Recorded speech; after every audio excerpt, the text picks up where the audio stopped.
Kinred. We the people. We have the power to throw out the people that don't represent us. We have the power to say what goes on in Jefferson City and Washington, D.C. We're going to take America back from the bureaucrats and the tyrants. We're going to turn the Tea Party from a movement into a mission. And that mission is going to be to reinsert American values from Maine to California. He was a Tea Partier before Tea Partying was cool. I'm proud to announce candidate for the 3rd District, Ed Martin. The principles that I'm going to take to Congress and fight for you, for your neighbors, for the Tea Party, for America.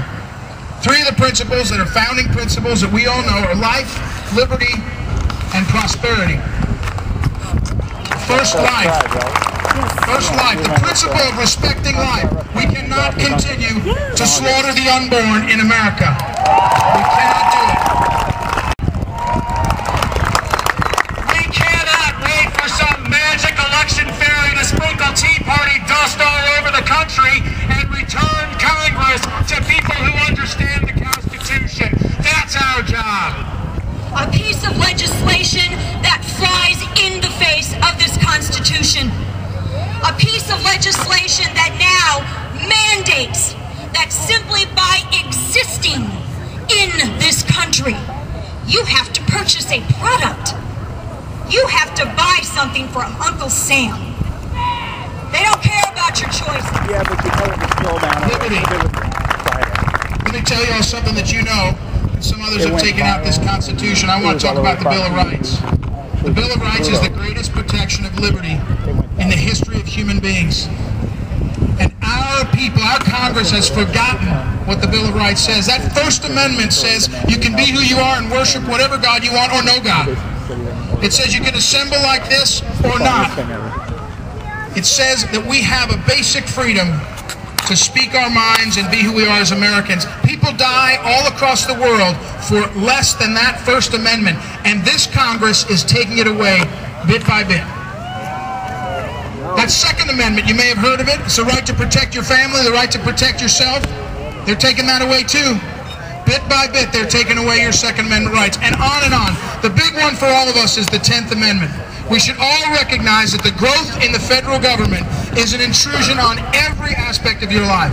It's not just the education of your children, and it is. It's not just how you practice your business or your livelihood, and it is. But it's everything from the color of the roof of your home, to what kind of car you drive, to the kind of things you want to watch on TV. Congress has no right to take over our lives like this, and we need to reinvigorate the Bill of Rights and bring back liberty through that document, and we can do it.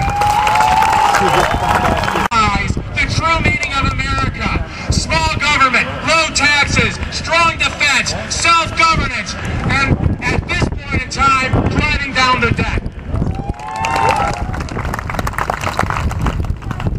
But I also realize that holding signs and going to rallies, while it's awesome, that alone is not going to win back our country. And I said this back in July of last year. This is going to be a long journey. This is going to be a difficult journey. This is not a journey for the faint of heart. We got to be careful that our military is used the way it should be. But we do need to recognize and stop apologizing for the fact that we have the greatest liberating force in human history. The apology tour stops in November of 2010. I won't apologize for America. So I completely know, I know how tiring it is, and there are days when I'm like, oh my gosh, do I have the energy in me? But that's what it takes. This isn't an easy journey. And some days when you would just rather go to bed, or some Saturdays when you would just rather stay home and work in your garden or barbecue, maybe you are needed to go door to door and tell your neighbors and your fellow constituents exactly what is coming down the pipe, to educate them about how this legislation is going to affect them, educate them about the candidates. That's what it's going to take. Every single person here, can you imagine? Just look around for a minute. principle we need to take to Congress, and I'm going to go there and do this, is principle of prosperity. Sometimes I think the word opportunity be better. But this Congress is taking away the future of our families. Not only are we losing our jobs to China and India, not only are we losing the manufacturing base that so many of us relied on. Look at Chrysler, look at Anheuser-Busch, look at Boeing, which is endangered in the Obama budget. But we're also putting our children at risk, and ourselves now, with the debt we're piling on. You know, someone sent me an email, some of you may have seen it, it said, echoing Ronald Reagan, are you better off than you were $4 trillion ago? That's how much the Obama administration has piled on us in just one short year. Prosperity and opportunity for Americans means getting government back out of our lives, getting it back way down, shrinking the size of government, and making it so that Americans can find work, create opportunities, and build their lives like our grandparents did, and like our parents did, and like we always dreamed of. Down on the sofa. Thanks, buddy. Wonderful parenting. And my son goes, I don't like Barack Obama, Mom. He goes, I don't like him. And I said, well, son, I don't want you to become a liberal. So I'm going to make sure, I want you to back up what you just said with fact. I don't want you to just, even though there are liberals or Democrats, I don't want you to say, oh, I just don't like this person. We misunderestimate our youth, do we not? He took one look at me and he goes, well, Mom, I'm going to tell you why I don't like him. Because I know that you and Dad have trouble sleeping at night. He goes, I know Daddy's stressed out because of his business.